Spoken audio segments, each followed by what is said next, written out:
चलिए दोस्तों, आज के इस वीडियो में हम लोग समझेंगे कि कौन सा वेटिंग टिकट आरएसी में बदलता है और कौन सा वेटिंग टिकट आरएसी में नहीं बदलता है। और साथ ही साथ इस वीडियो में हम लोग ये भी समझेंगे कि कौन सा वेटिंग टिकट पहले आरएसी में बदलता है और कंफर्म होता है। तो वीडियो के अंत तक बने रहिए, बिना किसी देरी के हम इस वीडियो को स्टार्ट करते हैं। सबसे पहले तो आप ये समझिए कि रेलवे की तरफ से जो हमें वेटिंग टिकट दिया जाता है वो कई प्रकार के होते हैं, जैसे कि TQWL, PQWL, RLWL, GNWL। अब समझते हैं इन सभी वेटिंग टिकट का क्या मतलब होता है। तो TQWL वेटिंग टिकट का मतलब होता है तत्काल वेटिंग लिस्ट।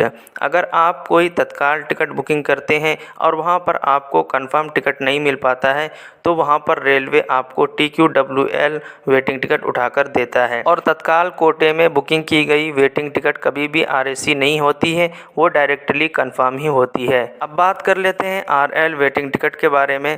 तो RLWL वेटिंग टिकट रेलवे हमें उस टाइम देता है जबकि हम किसी रूट में पड़ने वाले 2 बड़े जंक्शन के लिए टिकट बुकिंग करेंगे। उस टाइम हमें रेलवे RLWL वेटिंग टिकट देता है। फॉर एग्ज़ाम्पल, अगर कोई ट्रेन हावड़ा से दिल्ली के लिए चल रही है और उस ट्रेन में आपने टिकट बुकिंग की है आसनसोल से पटना तक या फिर आसनसोल से कानपुर के लिए, तो ऐसे में आपको जो वेटिंग टिकट मिलेगा वो RLWL मिलेगा। और इस टिकट के कंफर्म होने के चांसेस बहुत कम ही होते हैं और ये टिकट कभी भी आरएसी में नहीं बदलता है, बल्कि डायरेक्टली आपका कंफर्म ही होगा। अब बात कर लेते हैं PQWL वेटिंग टिकट के बारे में। तो रेलवे हमें PQWL वेटिंग टिकट उस समय देता है जब हम किसी रूट में स्टार्टिंग से किसी बीच में पड़ने वाले बड़े जंक्शन के लिए टिकट बुकिंग करेंगे या फिर बीच से एंडिंग के लिए टिकट बुकिंग करेंगे, तो वहाँ पर हमें रेलवे PQWL वेटिंग टिकट उठाकर देता है। फॉर एग्ज़ाम्पल, कोई ट्रेन दिल्ली से हावड़ा के लिए चल रही है और उसमें आपने टिकट बुकिंग किया है दिल्ली से कानपुर के लिए या दिल्ली से जसीडीह आसनसोल के लिए, तब जाकर के ऐसे में रेलवे आपको PQWL वेटिंग टिकट उठाकर देगा। और इस टिकट के भी कंफर्म होने के चांसेस बहुत कम होते हैं और ये भी टिकट कभी भी आरएसी में नहीं बदलता है, डायरेक्टली ये भी वेटिंग टिकट आपका कंफर्म ही होगा। अब बात कर लेते हैं GNWL वेटिंग टिकट के बारे में।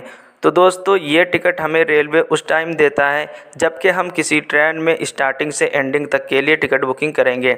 जैसे कि कोई ट्रेन हावड़ा से चेन्नई के लिए चलती है, अब अगर उस ट्रेन में हम हावड़ा से चेन्नई के लिए टिकट बुकिंग करेंगे और वहाँ पर अगर वेटिंग मिलता है तो वो वेटिंग टिकट GNWL होता है। और ये टिकट आरएसी में भी बदलता है क्योंकि रेलवे स्टार्टिंग से एंडिंग तक के लिए कुछ सीटें आरएसी में अवेलेबल रखता है, इसलिए GNWL वेटिंग टिकट पहले तो आपका आरएसी में बदलेगा।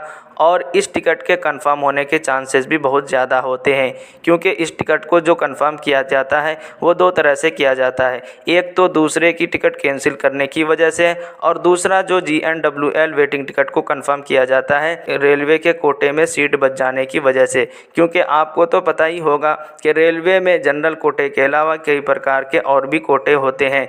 अब अगर उन कोटों में चार्ट प्रिपरेशन से पहले कोई टिकट बुकिंग नहीं की जाती है तो ऐसे में वो सीटें GNWL वेटिंग वालों को दे दिया जाता है और इस तरह से आपका GNWL सबसे पहले कंफर्म और आरएसी में बदलता है।